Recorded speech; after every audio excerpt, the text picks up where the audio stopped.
Hello aviators, this is Captain Tiger. FMC is a great tool to help pilots while flying.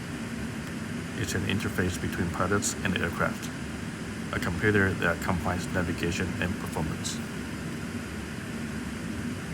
Pilots must fly along the airways in the sky, like highways, and also follow the departures and arrivals around the airport, like interchanges. Therefore, during the pre-flight, pilots have to insert their route into FMC according to the flight plan, similar to your navigation device or app while you are driving, but in a 3D way. FMC also computes the performance based on weights that pilot insert, providing a reference speed and altitudes, calculating and predicting time and fuel burn.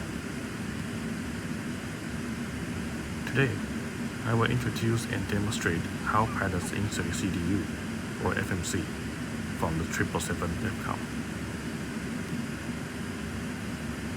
First, we check the ident page. If you don't know how to find it, you can always hit the init ref button at the upper left. We call it I don't know button. Then the button left 6, index. You'll see the page that you're looking for.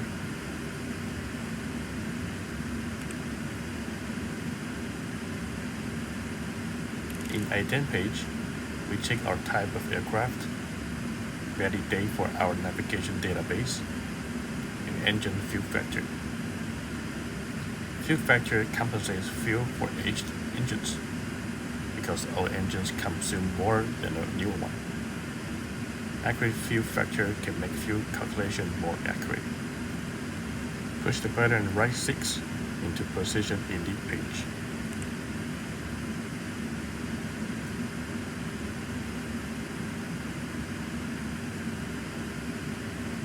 In this page, we enter our aircraft position into those blocks.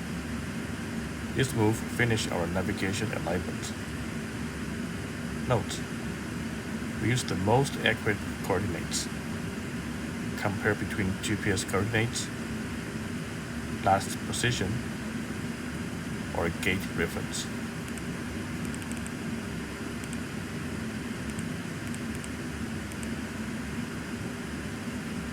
For most of the time, GPS position is the most accurate.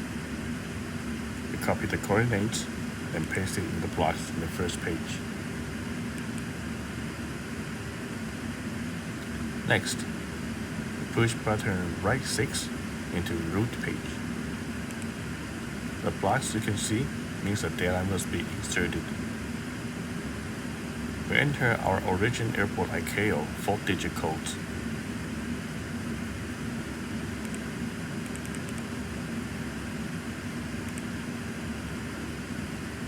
And the ICAO code of the destination airport.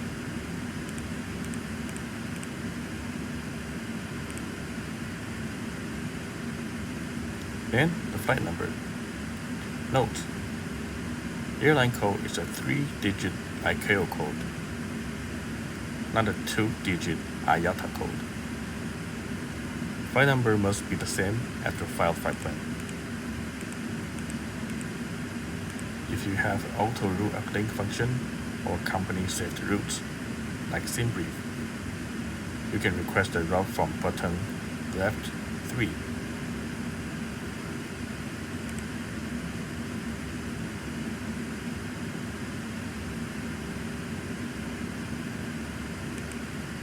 Next, departure arrival. Index. Departure.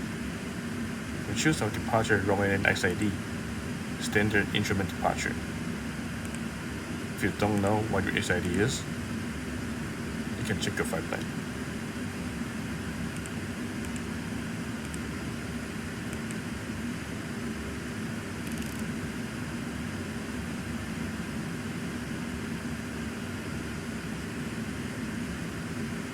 Get back to route, page 2. Waypoints are on our right side. The airways are on the left side. We insert the routes sector by sector just exactly as the computer flight plan. A cool feature of 777 is, if you insert only the airway on the left side, the computer will fill the waypoints between those airways automatically.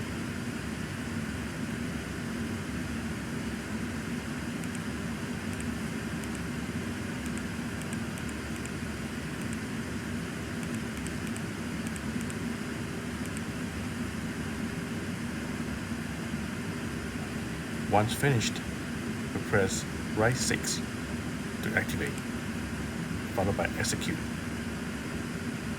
Load the route into the computer. Let's go back to departure arrival for our destination. Index, select our destination. Choose the start and the associated approach runway. Note, because the weather at destination might change, initially we enter the runway set as a flight plan.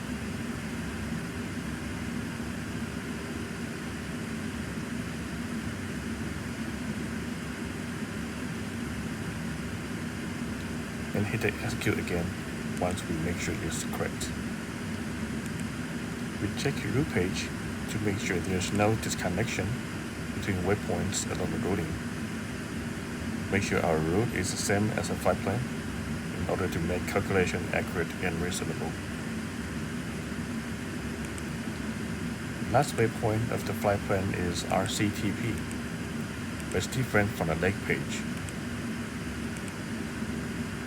So we make RCTP to our last waypoint and paste it right after the second last waypoint jamming.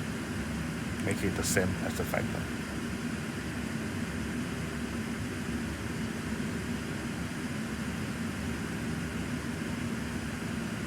The last for the navigation part is nav radio. Here we insert the navigation aids for the departure or leaving auto tune. The P stands for the procedure. A means auto. There are also two slots we can make our notes, like gates or ATIS information. Now we begin with the performance part. We enter from the route page, button right 6. Insert the zero fuel weight. Zero fuel weight is aircraft empty weight plus payload.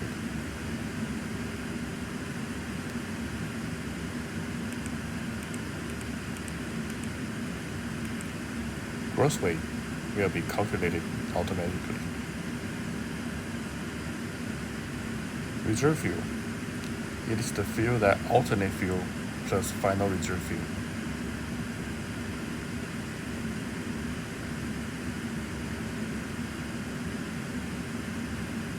$19.2. It means when our fuel on board means 19.2, we have to start diverting to our alternate. We also plus 1.1 to make it 20.3. 1,100 pounds of fuel, giving you around 5 minutes extra response time to make decisions and communications.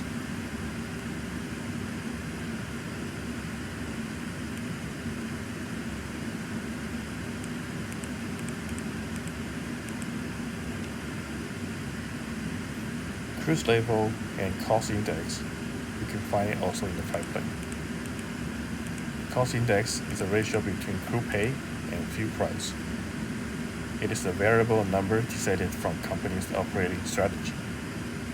The higher the number, the faster we fly.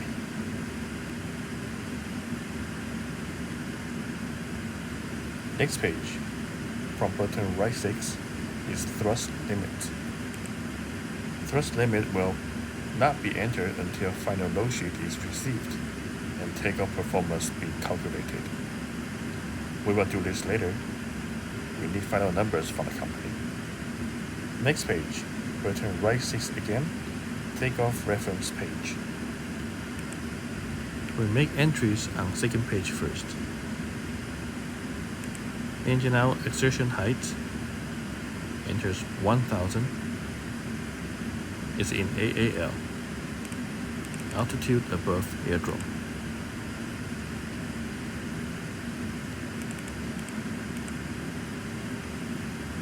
except where terrain or special engine normative procedure requires a greater height.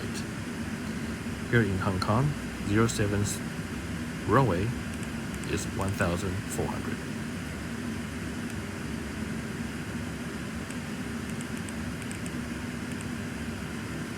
Set accelerator height. If no noise abatement restriction, 1,000 should be used. When engine out accelerate height is higher, engine out altitude should be used.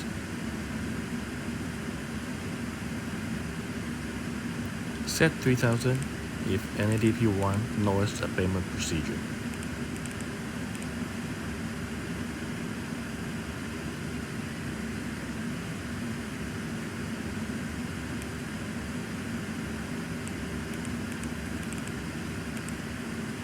Set thrust reduction height. From this height, the takeoff thrust change to climb thrust. We set 1,000 AL, 1,500 for NADP1, or engine out acceleration height, whichever is higher.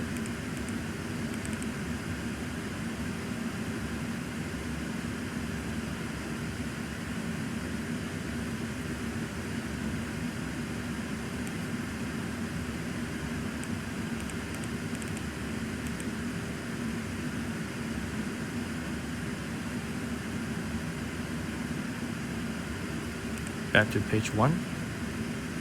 You set takeoff flaps 5, 15, or 20. Aircraft CG will insert later with final load sheet.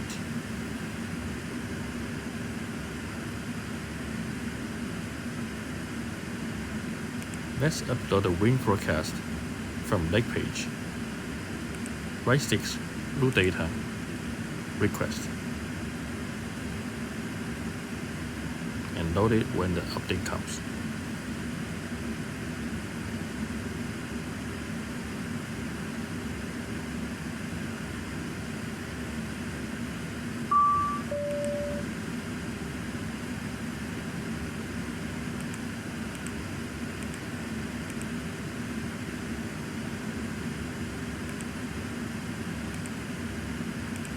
Go to VNAV page, page 3.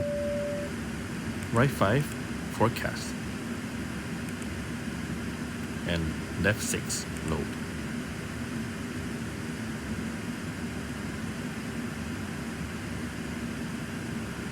Finally, we double check all entries are correct. We verify our aircraft position on position page 2 with coordinates of current gate. A small amount of deviation between them, like 0.1, is normal and acceptable. Then we cross-check every waypoint between flight plan and leg page. Make sure no extra waypoints or waypoint missing or in a wrong sequence.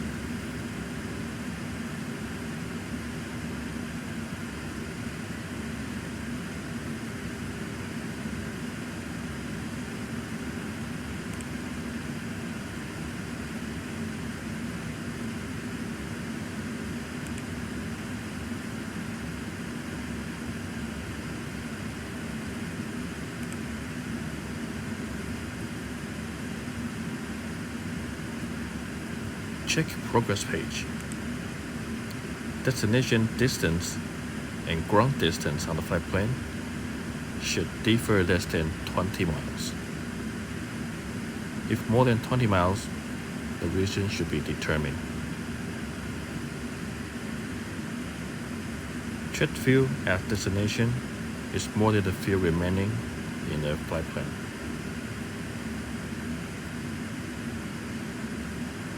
If the data you insert into the FMC is correct, results will be accurate. But you cannot always trust those results. Maybe there's a garbage insertion or miscalculation. Pilots are encouraged to check the data all the time, but not solely rely on the FMC calculations and results. They must know FMC is just a tool and always have other methods or resources.